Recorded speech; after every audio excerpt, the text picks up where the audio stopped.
Okay, ji, now we are going towards the media ecology lecture number 3. In this unit topic, we are going to talk about the media ecology as a theory. ठीक है, जब हम media ecology theory की बात करते हैं, अब हम देखें, अभी तक हम आपको सिर्फ एक तरह से बिल्डअप कर रहे थे कि आपने क्या कंटेंट आपको पता होना चाहिए, क्या अंडरस्टैंडिंग होनी चाहिए, इकोलॉजी क्या होता है. ठीक है, हम इन तमाम चीज़ों को अंडरस्टैंड कर रहे थे. उसके लिए बेटा देखो, सबसे पहले हम अंडरस्टैंड करेंगे कुछ थ्योरीज को जो कि थ्योरीज हमें मीडिया इकोलॉजी थ्योरी के साथ लिंक होती है. एक है मार्शल मैकलुहान की थ्योरी.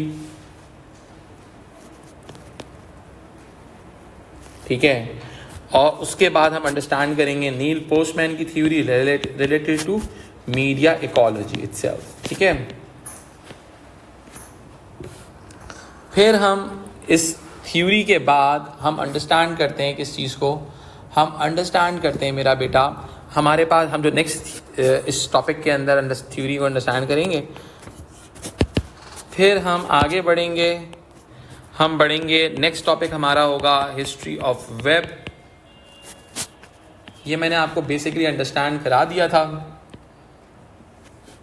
ठीक है, जिसमें वेब 1.0, वेब 2.0, वेब 3.0 को हम डिस्कस करेंगे. हमने वैसे से पहले किया हुआ है, लेकिन हम इसको थोड़ा सा अब हम फॉर्मल अंडरस्टैंडिंग के साथ करेंगे. ठीक है, फिर हमारे पास थ्योरी आती है विकिनॉमिक्स थ्योरी.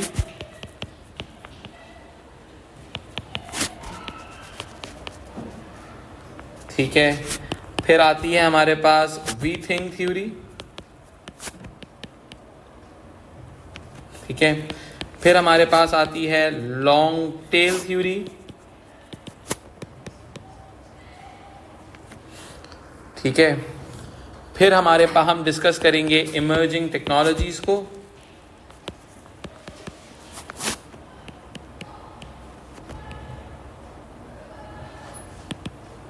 ठीक है, फिर हम अंडरस्टैंड करेंगे digital media related case studies को.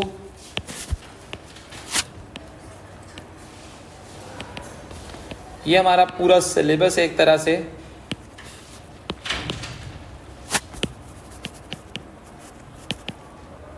ठीक है, फिर हम अंडरस्टैंड करेंगे नेक्स्ट अपने पास टॉपिक जो हमारा आएगा, बड़ा इंपॉर्टेंट टॉपिक है ये हमारे कॉन्टेक्स्ट एंड डिबेट्स के मार्क्स दिलाएगा हमें ये टॉपिक, डिजिटल ऑप्टिमिज्म.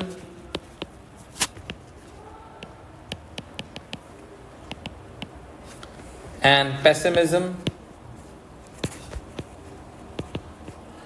ठीक है, हम इसमें अंडरस्टैंड करेंगे भाई डिजिटलाइजेशन अच्छी चीज़ है या बुरी चीज़ है. ठीक है, फिर हम इसके अंदर आगे अंडरस्टैंड करेंगे जो उसके अंदर कुछ और केस स्टडीज़ भी इसमें ऐड ऑन करेंगे, ऑप्टिमिज्म पेसिमिज्म के कुछ थ्योरीज वगैरह को भी ऐड ऑन करेंगे हम. ठीक है जी, तो ये हमारा, हम अपनी बात करेंगे कुछ एडिशनल केस स्टडीज़ के हवाले से.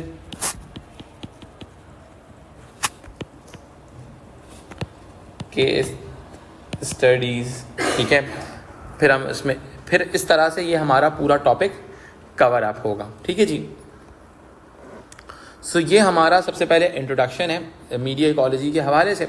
अब हम थोड़ा सा आगे बढ़ते हैं, इस चीज़ को अंडरस्टैंड करते हैं कि हम जो थ्योरी है इटसेल्फ उसको समझना बड़ा ज़रूरी है हमारे लिए. ठीक है, मीडिया इकोलॉजी थ्योरी.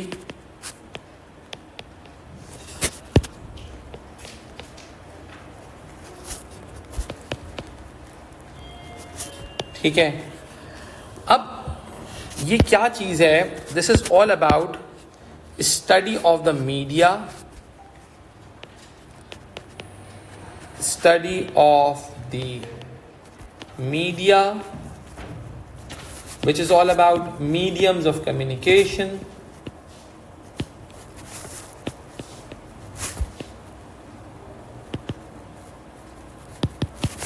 ठीक है जी, इसके अंदर हम अंडरस्टैंड करते हैं टेक्नोलॉजी को. देखिए, मैंने आपको ना पीछे प्रीवियस अंडरस्टैंडिंग इसीलिए दी है इस टॉपिक की कि आपको इसको अंडरस्टैंड करना कोई मुश्किल ना हो. ठीक है, media ecology theory is the study of the media, technology and communication.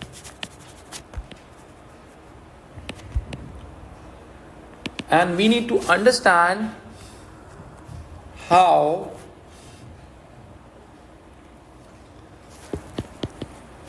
second.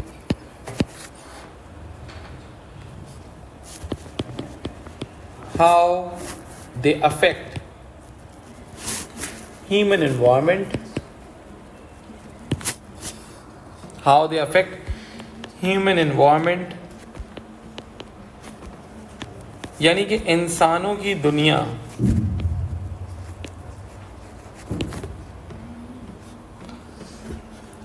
ठीक है। अब देखो मेरी बात सुनो, क्या हुआ, इंसानों की दुनिया आहिस्ता आहिस्ता चेंज होती गई, ठीक है। दुनिया के अंदर क्या हुआ, less freedom of speech to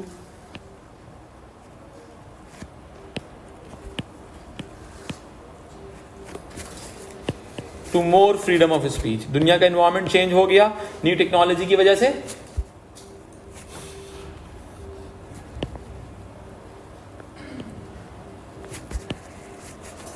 अब बेटा देखो, दुनिया ट्रैवल कर रही है लेस फ्रीडम से मोर फ्रीडम की तरफ, तो डेफिनेट सी बात है इसमें न्यू टेक्नोलॉजी भी आ रही होगी।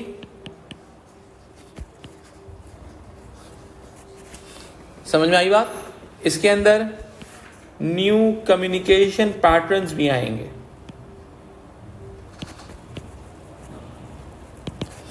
अब न्यू कम्युनिकेशन पैटर्न्स का मतलब क्या हुआ मेरा बेटा, दुनिया जो है one to many communication, centralise communication से मूव करती हुई डिसेंट्रलाइज कम्युनिकेशन की तरफ आगे बढ़ती चली गई। समझ में आई बात? ये एक कोर आइडिया था हमारी मीडिया इकोलॉजी के थ्योरी के हवाले से, ठीक है। अब मैं अगर इस कहानी को और आगे लेके चलता हूं आपके साथ, तो हमें क्या समझ में आता है, थ्योरी ऑफ मीडिया इकोलॉजी का जो कॉन्सेप्ट था, it was given in 1964 by Marshall McLuhan, a visionary theorist। यानी कि 1964 में दुनिया इस मैकेनिज्म पर, ग्लोबलाइजेशन के आइडिया पे, टेक्नोलॉजिकल डेवलपमेंट के आइडिया पे पहुंचना शुरू हो गई थी, ठीक है। मार्शल मैक्लहन, ठीक है। Marshall McLuhan is one of the theorist जिन्होंने ये आइडिया ऑफ मीडिया इकोलॉजी दिया था, ठीक है, कि इकोलॉजी किस तरह से, मीडिया एनवायरनमेंट कैसे चेंज होता है जब मीडिया की और टेक्नोलॉजी और कम्युनिकेशन साइंसेस चेंज हो जाए, ठीक है। याद रखना, पहले मैंने कॉन्सेप्ट दिया हुआ है, technology and communication creates an impact over the human environment. Am I right? ये जो मैंने ऊपर लिखा है, ये मीडिया, टेक्नोलॉजी, कम्युनिकेशन जब चेंज होंगे तो ह्यूमन एनवायरनमेंट भी चेंज हो जाएगा, ठीक है। अब मैं इस स्टोरी को थोड़ा सा आगे लेके चलता हूं, ठीक है। इस थ्योरी के मुताबिक जो मार्शल मैक्लहन ने दी थी, उन्होंने कहा था ecology refers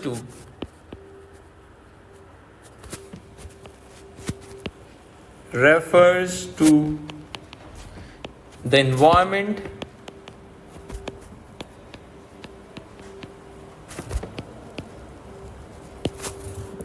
in which the medium is used। अब मीडियम का मतलब बेटा कम्युनिकेशन है, सही है बेटा। इकोलॉजी उस चीज को कहा जाता है जिसके अंदर एनवायरमेंट हो, ऐसे एनवायरमेंट को कहा जाता है जिसमें कम्युनिकेशन हो रही हो, सही है, जिसमें कम्युनिकेशन हो रही हो, ठीक है। अच्छा, अब आगे लेके चलते हैं, what they are,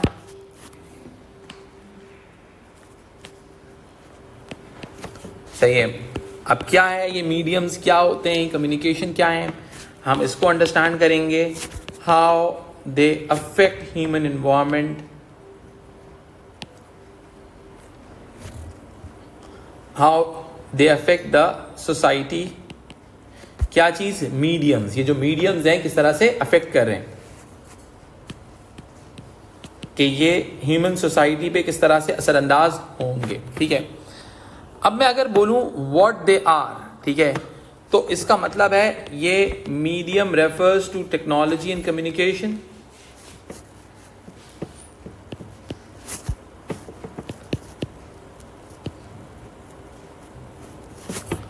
technology related to communication,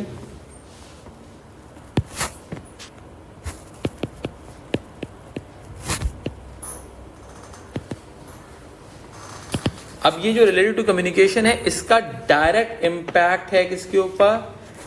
impact on human society. जैसे मैंने आपको पहले ही समझा दिया था, लिटरल एज से दुनिया इलेक्ट्रॉनिक एज में जाती है या प्रिंट एज में जाती है, तो उसका पॉइंट ऑफ पर्सपेक्टिव, सोचने का जाविया कंटिन्यूसली चेंज हो जाता है। ठीक है, देखो ये थोड़ी सी कॉम्प्लिकेटेड थ्योरी बनती है यहाँ पे लिखने में, इस वजह से मैंने पूरा आपके लिए बिल्डअप किया हुआ है उसको। समझ में आई बात? अब मैं इसी कॉन्सेप्ट को थोड़ा सा आगे लेके चलता हूँ आपके साथ। हमारे पास आते हैं नील पोस्टमैन। ठीक है, ये भी बड़े इंपॉर्टेंट थ्योरिस्ट हैं इस हवाले से। नील पोस्टमैन क्या कहते हैं मेरा बेटा? ये बड़ी कोई इंपॉर्टेंट बात कहते हैं, बड़े इंपॉर्टेंट थ्योरिस्ट हैं, बड़े विजनरी थ्योरिस्ट हैं। ठीक है, इनकी बहुत सारी सोशियोलॉजी वगैरह में भी आती हैं थॉट्स। ठीक है, इनके मुताबिक if in biology a medium is something, a medium is something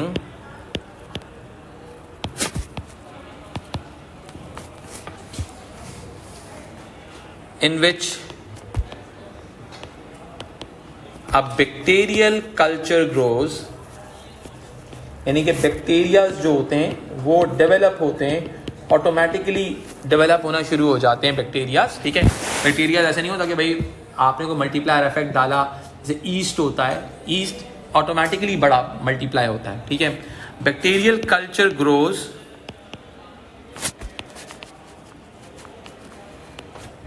in media ecology, यानी कि मीडिया के एनवायरनमेंट में। अब ये जो बात है ना, ये बड़ी इंपॉर्टेंट है। ठीक है, the medium is technology. The medium is technology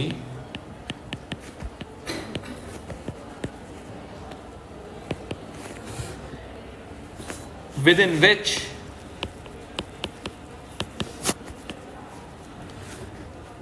human culture grows. यानी कि ह्यूमन कल्चर जो होता है वो टेक्नोलॉजी के हिसाब से ग्रो करता है।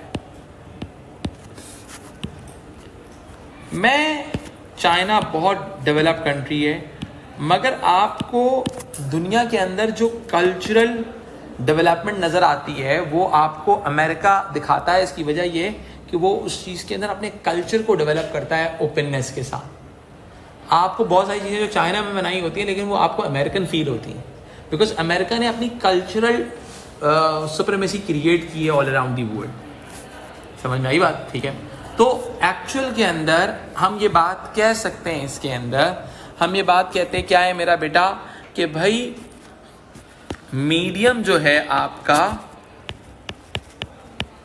वो उसको हम टेक्नोलॉजी कहते हैं, एंड टेक्नोलॉजी सही है, and we can say technology is directly proportional to culture। जो इम्पैक्ट अपवर्ड या डाउनवर्ड इम्पैक्ट टेक्नोलॉजी पर आएगा, ऑटोमेटिकली क्या होगा, ह्यूमन कल्चर भी चेंज हो जाएगा। ठीक है, जैसे हम बहुत ही सिंपल सी बात करते हैं कि भाई लेट्स सपोज अगर मैं बात करता हूं प्रिंट या फिर टीवी की, तो इन दोनों सिस्टम्स में सेंट्रलाइज मीडिया का कल्चर था,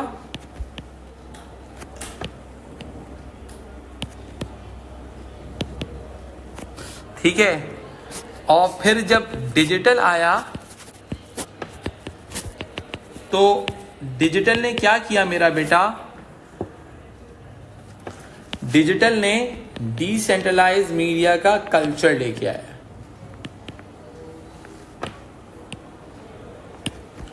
तो human culture grows as technology में create an impact over it. जिस तरह से टेक्नोलॉजी का इम्पैक्ट आता रहता है, ह्यूमन कल्चर भी चेंज होता रहता है। Is it clear to you all? आज की दुनिया में जो एआई रेवोल्यूशन आया है, उस एआई रेवोल्यूशन की वजह से भी ह्यूमन कल्चर ग्रो होगा, ह्यूमन कल्चर चेंज हो जाएगा। ठीक है। तो अभी तक हमने दो थ्योरीज को अंडरस्टैंड किया मीडिया इकोलॉजी में। एक मार्शल मैक्लुहन की थी, ठीक है, जिसके मुताबिक ecology refers to the environment in which the medium is used, ठीक है। और उसके बाद जो हमारे नील पोस्टमैन है उन्होंने इस बात को और डेवलप किया। उनके मुताबिक if in biology a medium is something in which a bacterial culture grows, in ecology the medium is technology in which within which human culture grows, ठीक है। यानी कि मीडियम इज टेक्नोलॉजी जिसके अंदर human culture is directly proportional to it, ठीक है। यानी कि आप देख रहे हैं टेक्नोलॉजी इज चेंजिंग तो culture is changing. Is it clear to you all? इस थ्योरी को थोड़ा सा आगे लेके चलते हैं और कुछ कनेक्शन बिल्ड करते हैं आगे की जो थ्योरेटिकल पर्सपेक्टिव है, ठीक है। अगर मैं इस थ्योरी को एक्सप्लेन करता हूँ, लिंक भी कर देता हूँ यहाँ पे दोबारा, हम मीडिया इकोलॉजी थ्योरी की बात करें तो इसके मुताबिक क्या चलता है, मीडिया इकोलॉजी थ्योरी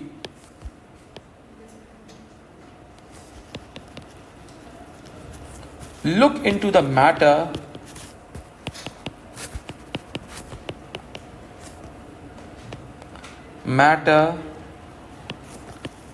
of, अब देखो पहला एलिमेंट है हाउ मीडिया एंड कम्युनिकेशन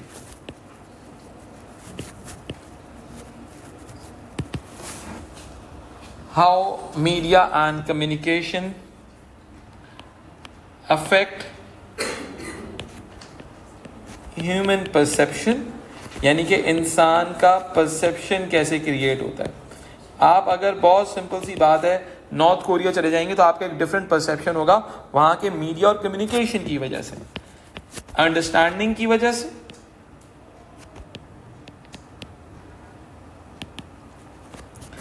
आपकी फीलिंग के हवाले से कि आप किसी जगह के बारे में क्या परसेप्शन रखते हो, एंड वैल्यू के हवाले से, ठीक है। यानी कि मीडिया कम्युनिकेशन ये चारों चीज़ें डेवलप करता है, ठीक है। उसके बाद हम बात करते हैं how our interaction with media, how our interaction with media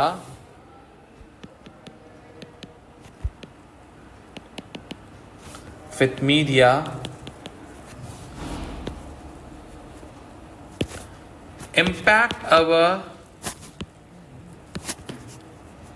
chances of survival, ठीक है। चांसेस ऑफ सर्वाइवल के ऊपर इम्पैक्ट, यानी कि हम जिंदगी जो गुजार रहे हैं उस पर हमारे मीडिया का क्या इम्पैक्ट है, ठीक है। अब लेट सपोज बहुत सिंपल सी बात है, अगर मैं आपका फ़ोन ले लूँ 3 दिन के लिए आपसे, सही है सर, मैं आपसे बात नहीं कर रहा, ठीक है, आपके लिए सज़ा होगी, सही है, ठीक है। अब ऑटोमेटिकली एक जो आज की लाइफस्टाइल है लोगों का, क्योंकि हम उस पर डिपेंड करते हैं, हम उस पर क्या करते हैं बेटा, डिपेंड करते हैं। मैं उस दिन डकी भाई की स्टोरी देख रहा था, डकी भाई कहानी वीडियो देख रहा था, मैंने कहा इस बंदे के लिए तो सबसे बड़ी सज़ा ये नहीं है कि उसको जेल में बंद किया गया है, इसकी सज़ा सबसे बड़ी ये है कि इसका फ़ोन ले लिया गया होगा। इसका किस तरीके से, बिकॉज उसकी तो सारी ज़िंदगी इन्हीं ट्रेंड्स, इन्हीं चीज़ों को एनालाइज करते हुए गुजर रही है ना, पूरा दिन पूरी रात उसकी रोज़ी रोटी सब कुछ इसी से। तो इंसान का जो कम्युनिकेशन मीन्स होता है वो उसका चांसेस ऑफ सर्वाइवल डेवलप कर रहा होता है, ठीक है। अच्छा, अब क्या हुआ, अब मैं इसी थ्योरी को थोड़ा सा अगर आपके साथ आगे लेके चलता हूँ, तो अगर मैं इसी थ्योरी को थोड़ा सा एक्सप्लेन करता हूँ, ठीक है। हम क्या कहते हैं, हम कहते ये हैं कि मीडिया ऑफ कम्युनिकेशन, हम मीडिया का मतलब क्या है, मीडियम्स ऑफ कम्युनिकेशन है, media is a plural of mediums, ठीक है। मीडिया ऑफ कम्युनिकेशन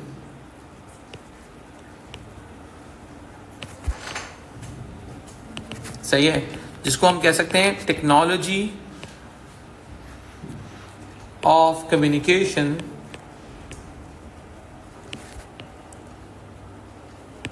हमें क्या लेके चल रही है, हमारा ह्यूमन परसेप्शन बना रही है,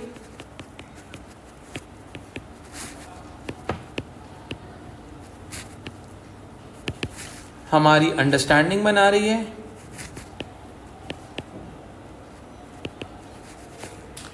ठीक है। अब बहुत ही सिंपल सी बात है, हमारा अंडरस्टैंडिंग के साथ साथ हमारी फीलिंग और वैल्यू भी क्रिएट करेगी, ठीक है। अब ज़रा सा मैं आपको एक एग्जाम्पल देता हूँ, ठीक है।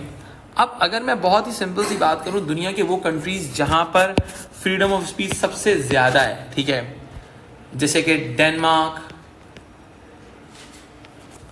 नॉर्वे, स्वीडन, यहाँ पे आपको बहुत क्रिएटिव जॉब्स या क्रिएटिव आइडियाज़ नज़र आएंगे। जैसे कि बहुत सिंपल सी बात है, स्वीडन जो है आइकिया ओन करता है, सही है। आप अगर बहुत सिंपल सी बात करते हैं, डेनमार्क हो गया, इसकी सबसे बड़ी जो एक्सपोर्ट्स है डिज़ाइन एज एक्सपोर्ट, ये दुनिया को डिज़ाइन एक्सपोर्ट करते हैं, क्रिएटिव काम है,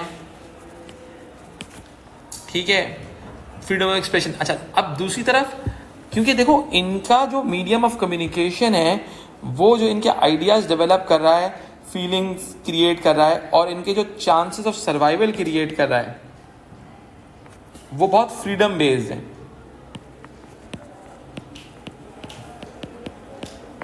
अब मैं अगर वर्सेस की बात करता हूं, नॉर्थ कोरिया, चाइना, क्योंकि देखो सर्वेलेंस जो होती है ना, अगर आपको मैं सिर्फ सर्वेलेंस करूं नहीं, आपको मैं फीलिंग ऑफ सर्वेलेंस दे दूं ना, तो आपकी आधी क्रिएटिविटी तो वहीं खत्म हो जाएगी, सही है, सही है। अब इस चीज को थोड़ा सा आगे लेके चलते हैं, बिकॉज देखो इनके मुताबिक जो ये पूरी थ्योरी है, इसके मुताबिक टेक्नोलॉजी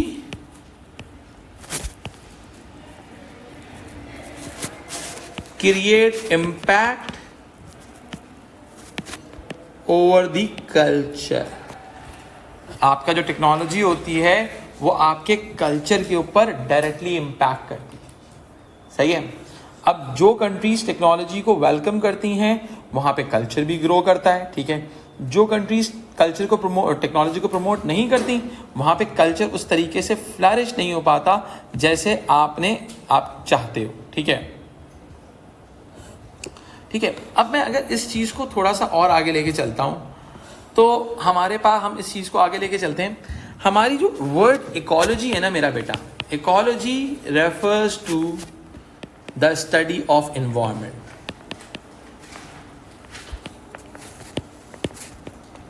अब एनवायरनमेंट किस चीज से मिलकर बनता है बेटा? एनवायरनमेंट में स्ट्रक्चर इन्वॉल्व होता है, सही है।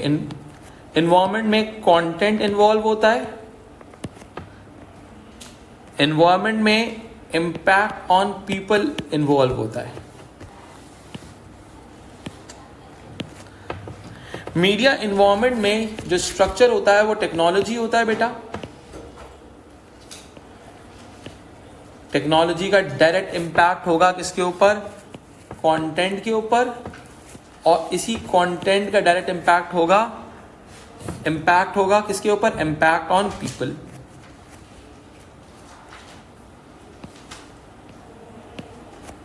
सही है। क्यों? आपका एनवायरनमेंट जो होता है ना, एक पूरा मैसेज सिस्टम होता है, ठीक है। आपको एनवायरनमेंट से ही मैसेज मिलता है कि आपने कैसे बिहेव करना है। अब लेट्स सपोज बहुत ही शदीद किस्म का मैला इंसान है, अच्छे कॉलेज में आके इंसान के बच्चों की तरह एक्ट करता है, एनवायरनमेंट की रिफ्लेक्शन होती है, ठीक है। अब हम क्या कहते हैं? हम कहते हैं environment is a complex message system.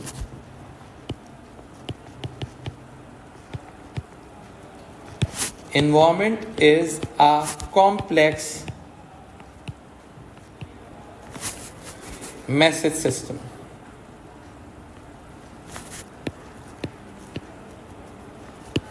ठीक है,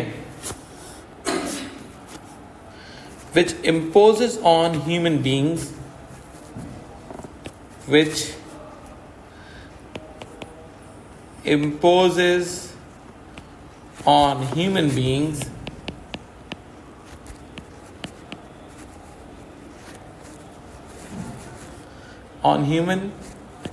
certain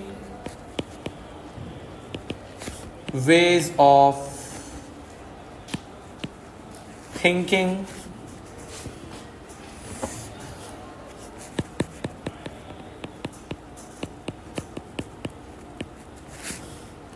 ठीक है, थिंकिंग इसके यानी कि आपके सोचने का तरीका डेवलप होता है, ठीक है, thinking, feeling and behaving.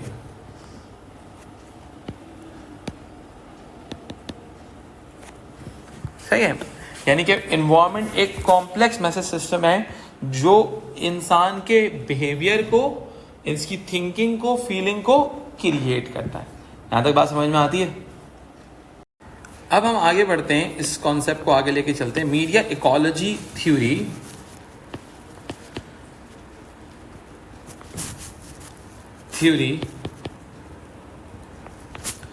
argues that, ठीक है, अब ये थ्योरी क्या कहती है? मीडिया आर एक्सटेंशंस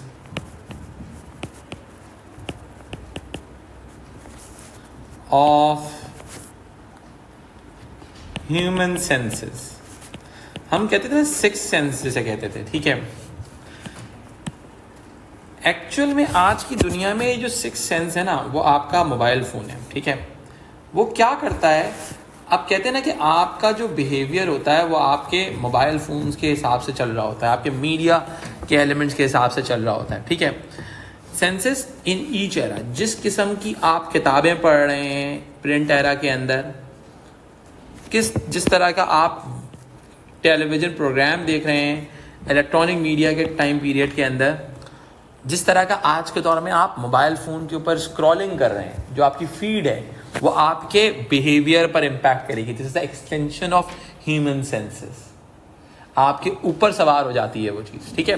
जैसे अगर मैं बहुत ही सिंपल सी बात करूं, कम्युनिकेशन और technology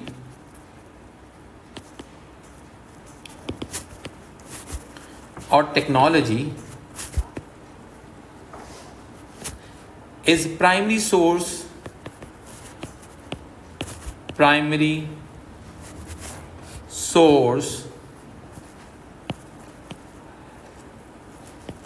of social change. Society में कोई भी सोशल चेंज आता है उसके पीछे कम्युनिकेशन बहुत मैटर करता है, ठीक है। फॉर एग्जाम्पल अगर मैं बात करता हूं दुनिया के हवाले से, सोशलिज्म या कम्युनिज्म जो था, सोशलिज्म और कम्युनिज्म जो आया था यूएसएसआर के अंदर इन 1919, उस दौर के अंदर क्या होता था, प्रिंट मीडिया को यूज़ किया गया था, ठीक है। प्रिंट मीडिया, ब्रोशर्स यूज़ किए जाते थे, आर्टिकल्स लोगों में तकसीम किए जाते थे अगेंस्ट कैपिटलिज्म, और उस चीज़ ने क्या किया, एक रेवोल्यूशन को बिल्डअप किया। अगर मैं बहुत ही सिंपल सी बात करूं, जब भी कोई प्री सेट मैकेनिज्म ब्रेक होता है दुनिया के अंदर, उस प्री सेट मैकेनिज्म के ब्रेक होने में, यानी कि किसी भी किस्म के सोशल चेंज में, लोगों के कम्युनिकेशन पैटर्न्स का बड़ा वाइटल हाथ होता है, ठीक है। अगर मैं देखूं पाकिस्तान के अंदर पिछले कुछ 40-50 साल से एक सीन ये था कि 2-3 पॉलिटिकल पार्टीज थी, सही है, और वही घूम फिर के आ रही होती थी, सही है। जरदारी साहब की पार्टी आती थी या फिर PMLN आती थी, बहुत इजी सीन था। लेकिन अगर 2013 के अंदर इमरान खान की पार्टी ने किसी की भी हेल्प से उन्होंने पोजीशन गेन की, तो एक नज़र आता है कि सोशल मीडिया का एक बड़ा वाइटल रोल था। और आज मैं बताऊं, अगर आज सोशल मीडिया इनके साथ नहीं होता, इमरान खान की पार्टी के साथ, तो ये बहुत जल्दी इवेपोरेट हो जाते हैं, क्योंकि इनके पास तो सारे बहुत क्यूट से लोग हैं, ठीक है, सही है। तो वो वजह क्या थी कि जितने लोग बेवकूफ़ लोग मौजूद थे इनके पास, उसके बावजूद पार्टी इवेपोरेट नहीं हुई। इसकी वजह ये है कि इनके पास कम्युनिकेशन टेक्नोलॉजी है। ये जो सिक्स सेंस ऑफ ह्यूमंस हैं, इंसानों के सिक्स सेंस है, जिसको हम सोशल मीडिया कहते हैं, मीडिया ऑफ कम्युनिकेशन कहते हैं, वो इसको कंट्रोल करना जानते हैं। समझ में आई बात? दैट इज द गेम, ठीक है। अच्छा, अब ऑटोमेटिकली यहाँ तक समझ में आती है बात। तो सोशल चेंज के अंदर कम्युनिकेशन का बड़ा वाइटल रोल होता है। जब तक कम्युनिकेशन नहीं होगा सोशल चेंज नहीं आ सकता। You need to communicate your change. समझ में आई बात?